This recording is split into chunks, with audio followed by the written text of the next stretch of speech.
Kennedy, acusações gravíssimas hoje, né? Um depoimento bombástico, acho que dá para separar essa CPMI em antes e depois do Walter Delgatti Neto. É claro que várias informações ainda precisam ser comprovadas, mas são tão sérias que a PF já o chamou amanhã para um novo depoimento. Queria saber com você, política e juridicamente, quais as consequências para Bolsonaro, seu entorno e os militares? Olá, Amanda. Boa noite para você, para o Augusto, para quem está nos assistindo. Amanda, você colocou bem. A CPI começou hoje, começou para valer. A Elisiane Gama disse, a Maria trouxe na reportagem, que vai propor um indiciamento. O que é isso? Claramente apontar o cometimento de crimes. O senador Randolfo Rodrigues disse que o Bolsonaro cometeu crimes cujas penas somadas dão 18 anos. Daí a gravidade. Para a CPI, é o depoimento mais forte até agora, foi bombástico e é grave. E a tentativa, Amanda, de desqualificar o hacker, dizendo que ele é criminoso, que ele é mentiroso, só piora a situação do ex-presidente Jair Bolsonaro e da Carla Zambelli. Em primeiro lugar, o que interessa é se há interesse público no que ele está falando. Há interesse público. 2, se ele pode provar o que ele está dizendo. Algumas provas ele já apresentou à Polícia Federal, vai voltar a depor amanhã, e a CPI propôs um acordo de delação premiada para ele. Está negociando isso com a CPI. 2, se ele é um criminoso e um presidente da República recebe um criminoso e o filho do presidente, o Flávio Bolsonaro, admite que foi recebido e foi encaminhado ao Ministério da Defesa, é muito grave. Era um presidente da República tratando com um criminoso sobre a possibilidade de invadir a urna para criar um fato e tentar justificar um golpe de Estado, tentar roubar a eleição. Então é muito grave, Bolsonaro. Outra, é grave para os militares que se meteram a fiscais de urna. Portanto, qualquer hipótese aí é negativa para o Bolsonaro, para os militares e para os auxiliares dele. E teve coisa grave lá, Amanda. A senadora Damares Alves ameaçou o hacker, disse: a vida dá volta e a tua vida que está em risco. Depois ela recuou. Então a CPI pediu que o hacker seja incluído no programa de proteção à testemunha.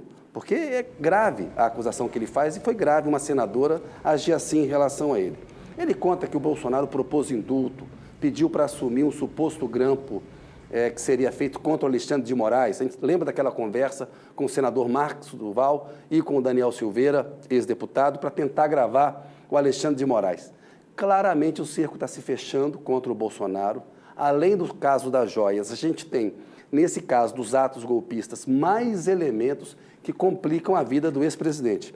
E por último, Amanda, eu ressaltaria que a situação da Carla Zambelli, que está sendo jogada ao mar, está incomodando pessoas próximas à deputada. Aqui em Brasília, há um rumor de que ela está indo ao limite na defesa do Bolsonaro, mas ela está muito se complicando no caso e que poderia se voltar contra o ex-presidente. Porque aí não foi a Zambelli que quis contratar o hacker, que deu dinheiro para o hacker.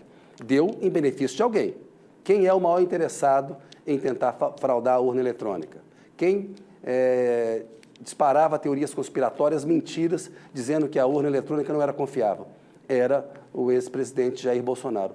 E também destacaria a atuação do senador Sérgio Moro. Quando ele desqualifica o hacker, ele diz que o hacker é um criminoso, isso só agrava a situação do então presidente da República, que lidava com criminosos. E são criminosos que fazem delação premiada. O Moro bem sabe disso, né? Mas ele não é famoso pela inteligência. Ele tem mostrado ao longo do mandato dele que essa não é a qualidade mais forte do senador Sérgio Moro. Amanda e Augusto.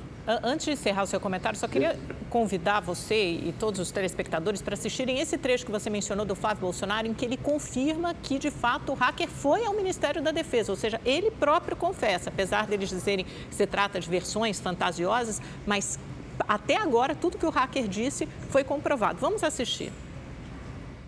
Óbvio que as conversas todas que existiram, segundo ele está dizendo, tanto com o presidente Bolsonaro, com a deputada Carla Zambelli, com o integrante das Forças Armadas, não foram para fazer invasão em sistema eleitoral nenhum. Ele próprio falou que tem conhecimento teórico, nunca teria feito isso. Foi, na verdade, uma sondagem para que ele pudesse, junto com aquele grupo das Forças Armadas que estava legalmente junto ao TSE para fazer os testes em urnas, pudesse mostrar para o TSE possíveis vulnerabilidades das urnas. Só faltava, né? Então, quer dizer que o hacker, que é esse criminoso estelionatário, ele que ensinar aos militares as vulnerabilidades das urnas. Kennedy, só para fechar rapidamente, eu acho que fica faltando essa perna da investigação, né? Que são os militares, porque o hacker menciona Freire Gomes, comandante do Exército, menciona Paulo Sérgio Nogueira, então ministro da Defesa. Será que a CPI, a CPMI vai ter coragem de avançar sobre os militares? Sempre um tema tão sensível no Brasil. Elisiane Gama deu uma entrevista dizendo que os militares evitaram um golpe no Brasil.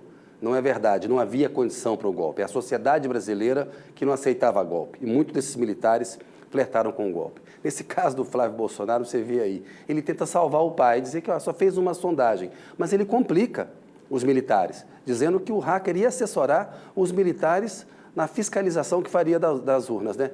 Eu assisti o depoimento, Amanda, a tentativa de defesa do Bolsonaro pelo Moro, pelo Flávio Bolsonaro, só agravou. Teria sido melhor que eles não questionassem o hacker. E como você disse, o Brasil precisa fazer um acerto de contas com os militares. Eles não admitem que 64 foi um golpe, não fizeram meia-culpa até hoje. Nunca estiveram tão fracos no nosso período de redemocratização por culpa deles, porque abraçaram um golpista, um fascista. As Forças Armadas deram um abraço de afogado com o Jair Bolsonaro e estão colhendo o fruto que plantaram. Exatamente, essas acusações são contundentes e a verdade vai vir à tona, né? Obrigado a você, Kennedy, boa noite. Muito obrigado pelos seus comentários. Boa noite.